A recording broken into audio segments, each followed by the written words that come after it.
আসসালামু আলাইকুম, কেমন আছো সবাই? আশা করছি সবাই অনেক বেশি ভালো আছো। তোমাদের সকলের দোয়ায় আলহামদুলিল্লাহ অনেক ভালো আছি।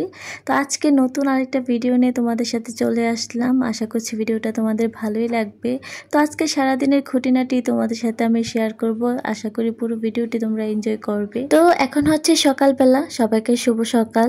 তো সকালের জন্য রুটি বানানো হচ্ছে নাস্তার জন্য আর কি। তো আমাদের রেগুলারে যে রুটি খাওয়া হয় এমন না, আমরা মাঝে মধ্যে রুটিও খাই, আবার ঠান্ডা ভাত থাকলে সেটাও আমরা খাই। হয়তো আলু ভর্তা ডাল করা হয় সাথে, ওই খাবারটারও না একটা আলাদা মজা আসছে।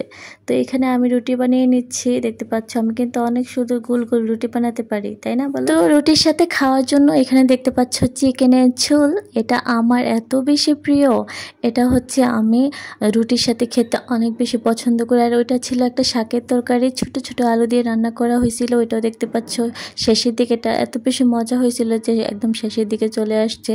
তো এখন দেখতে পাচ্ছ হাঁড়ি পাতিল নিয়ে একদম আমরা সবাই টিভি রুমে চলে আসছি। টিভি দেখতে দেখতে খাওয়া দাওয়ার একটা বাজে অভ্যাস হয়ে গিয়েছে। তো এখন হচ্ছে কলা নিয়ে নিচ্ছি। রুসাফি হচ্ছে বলছে যে কলা দিয়ে খাবে, আর আমি হচ্ছে রুটি খেয়ে তারপরে কলা খাবো। কলা কিন্তু অনেক উপকারী একটা জিনিস, তোমরা সবাই খাওয়ার চেষ্টা করবা। এখন আমরা নাস্তা এনজয় করি। তো নাস্তা খাওয়া দাওয়া শেষ করে হচ্ছে এখানে দেখতে পাচ্ছ চিকেন, তারপর অনেক মশলা, তারপর হচ্ছে একটু লেবুর রস দিয়ে দিচ্ছি। বলো তো কি হবে? হ্যাঁ, এটা দিয়ে হচ্ছে চিকেন ফ্রাই হবে। তো এই জন্য আগে থেকে ম্যারিনেট করে তারপরে হচ্ছে ফ্রিজে রেস্টে রেখে দেবো। তারপর হচ্ছে সন্ধ্যা এগুলাকে হচ্ছে ভাজাভাজি করবো আর কি।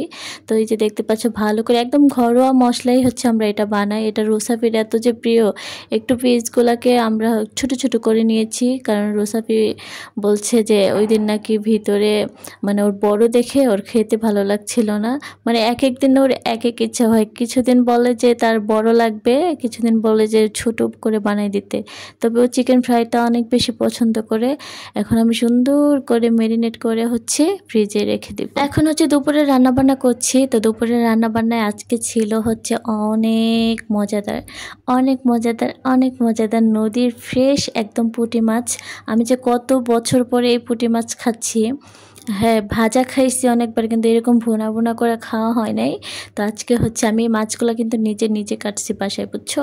এই জন্য এটা আমার কাছে বেশি স্পেশাল। তো একটা ডিম ছিল সকালে সেদ্ধ করা, কেউ খায় নাই, তার জন্য হচ্ছে এখানে চিকেনের সাথে, সরি চিকেন কেন বলছি, পুঁটির সাথে দিয়ে দিয়েছি। তো এখন আমরা হচ্ছে বেড়ে নিচ্ছি, দুপুরে খাওয়া দাওয়া করবো। আজকে রান্নাবান্না কিছুই শেয়ার করা হয় নাই, কারণ সারাটা দিন একদম দৌড়ের ওপরে গেল।